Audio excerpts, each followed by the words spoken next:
फिर दिन हुआ पुरानी रात का, करे सो शुक्र हम खुदा की जात का, खुदा की जात का, नया फिर दिन हुआ।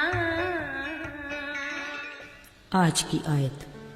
और खुद एक दिन की मंजिल दश्त में निकल गया और छाव के पेड़ के नीचे आकर बैठा और अपने लिए मौत मांगी।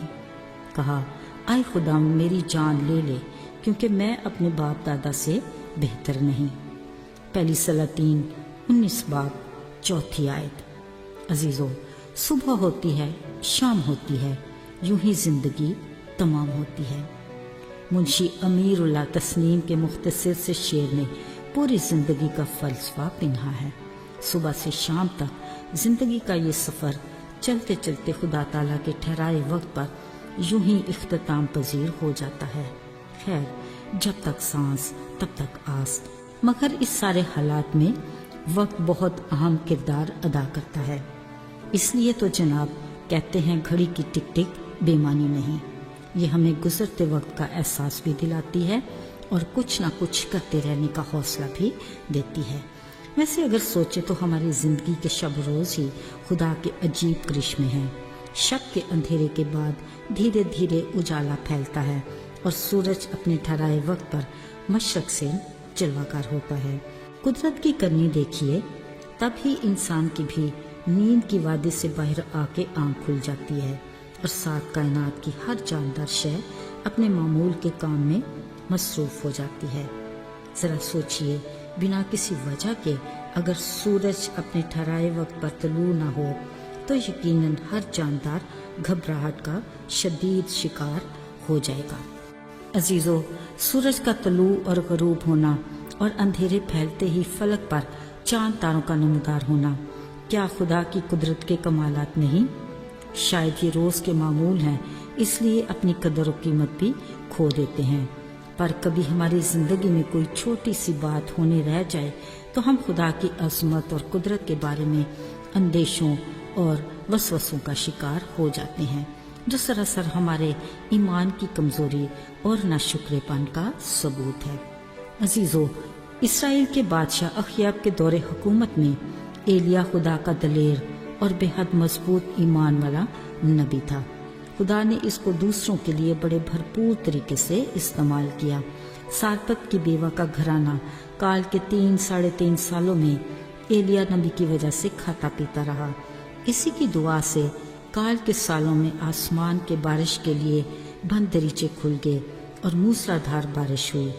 इसी एलिया नबी ने खुदा के फजल से बाल के पुजारियों को शिकस्त दी और उन्होंने माना कि फकत खुदावंद ही खुदा है, जिससे बुत परस्तों के सामने खुदा के नाम को जलाल मिला। और फिर कादिर खुदा ने एलिया को बड़ी दलेरी दी और उसने कोहे किरमल पर आने वाले सारे बाल के पुजारियों को मौत के घाट उतार दिया। ये बाल के पुजारी वो थे जो अखया बादशाह की बुत परस्त बीवी इजबल के दस्तरखान से खाते थे। जब इजबल ने अपने पुजारियों के बारे बुरी खबर सुनी तो एलिया नबी की तरफ कासिद रवाना किया और उसे जान से मारने की धमकी दी। सो एलिया नबी अपनी जान बचाने को भागा और एक दिन की मंजिल तय करके दश्त में जाकर एक छाव के दरख्त के नीचे लेट गया। खुदा से कहने लगा, आए खुदा मेरी जान ले ले, क्योंकि मैं अपने बाप दादा से बेहतर नहीं। फिर वहीं पड़ा सो गया, लेकिन खुदा के फरिश्ता ने उसे छुआ और कहा, उठ और खा। एलिया ने पास पड़ी पानी की सुराही और अंगारों पर पकी रोटी देखी, सो वो खा पी कर फिर सो गया। खुदा के फरिश्ता ने दोबारा उसे उठाया और कहा, उठ, खा और पी, क्योंकि ये सफर तेरे लिए बहुत बड़ा है। सो उसने खाया और कुव्वत पाई। खुदा ने अपने फरिश्ते को भेजकर एलिया नबी को तकवीत दी। फिर खुदा के हुक्म पर वो आगे रवाना हुआ। अजीजों, इस वाक़या में एलिया नबी का किरदार गौर तलब है। जब खुदा अपने लोगों को इस्तेमाल करता है तो वो उन्हें कुव्वत देता, वसाइल मुहैया करता, रहनुमाई भी करता और हर आजमाइश में मुकाबला करने के लिए दलेरी देता है। जैसे एलिया नबी को خدا نے کثرت سے اپنے نام کے جلال کے لیے استعمال کیا، مگر افسوس اس کے باوجود وہ ایک عورت کی دھمکی سے ڈر گیا، اتنا کہ اپنی موت کی آرزو کرنے لگا۔ اس نے خدا کے سامنے اپنی کمزوری کا اقرار کیا اور بے بسی کی حالت میں خود کو خدا کے سپرد کر دیا۔ عزیزو، کلام مقدس میں لکھا ہے کہ خدا نے اپنے فرشتے کے ذریعے نہ صرف اسے جسمانی طاقت اور قوت عطا کی بلکہ روحانی طور پر بھی اسے بحال کر کے تازگی عطا کی۔ ساتھیو، بطور مسیحی ہم بھی پرجوش تو ہوتے ہیں، خدا کی خدمت میں بھی سرگرم عمل ہوتے ہیں، مگر بعض اوقات کسی چھوٹی بات میں ہم کمزور پڑ جاتے ہیں۔ گھبرائیے گا نہیں، اگر ہم مکمل طور پر خود کو اپنی تمام تر کمزوریوں سمیت خدا کے سپرد کر دیں تو وہ ہمیں پھر سے اٹھا کھڑا کرتا ہے اور دوبارہ اپنی خدمت کے لیے بحال کرتا ہے اور پاک روح کے وسیلہ سے نئی قوت اور طاقت عطا کرتا ہے۔ آئیے دعا کریں۔ اے ہمارے قادر مطلق باپ، ہم شکر گزار ہیں کہ تو ہمارا ایسا باپ ہے جو اپنے وعدے کے مطابق ہمارے ساتھ ہے۔